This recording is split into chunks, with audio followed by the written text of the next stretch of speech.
approach me and they would say to me, "You're going to forget us."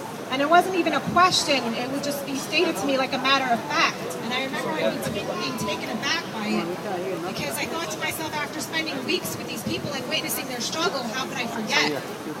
But I find myself now, a couple of months after, I'm a full-time grad student, and I think we're all guilty of this. It's hard to maintain those connections to what's happening back home. And it's not until something big happens, like the massacres that we see in Syria and Yemen, that we're jolted back into the reality. And I have to tell you, when I see these images of these people being brutalized by their regime in Yemen, and seeing snipers staged on rooftops, shooting into a crowd of young men and women whose only crime is to demand freedom, and they're shooting into this crowd as if they're a bunch of cattle, not human beings. I can't tell you how horrible that makes me feel, because I promised them that I would not forget their struggle, and to tell you the truth, sometimes I am guilty of in fact doing that. الصوت I think you can't have a discussion about Yemen without discussing Saudi's crucial role in repressing the peaceful movement in Yemen. And I think after 8 months of seeing so-called analysts and experts dismiss these peaceful revolutionaries and saying the Yemen revolution will never succeed, 8 months should prove to everyone that they're not going away and there's no going back to the status quo. And as long as media and our elected officials choose to negate Saudi's role in brutalizing these peaceful movements in Yemen, in Bahrain, you're not going to have an honest discussion about what's happening. Because to be honest, this is not about Ali Abdullah Saleh, it's about King Abdullah, and it's about the Saudi regime, and it's about their support of That's true. Yeah. Yeah.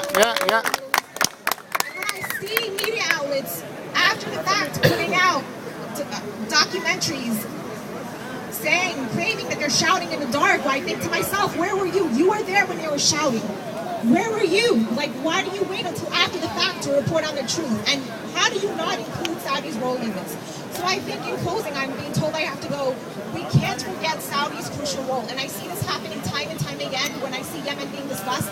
No mention of Saudi's role in repressing these peaceful movements is discussed. And I think we as Americans have the luxury here to take advantage of our freedoms, and we should put pressure on our elected politicians and on our media to stop supporting this poisonous relationship with Saudi Arabia, because as long as we continue to do that, we're shooting ourselves in the foot. And we're telling these people that they're either going to have to be stuck with their brutal regimes, and that if It's okay. Wait. we're telling these Let her people that finish. if we don't support, that it's either sorry. You can't have it both ways. You can't tell these people, no, you don't deserve democracy, and yet when they turn to these alternative, destructive ways such as extremism, we condemn them. You just can't have it both ways. Well so said. Please, remember the Yemeni struggle in any of these.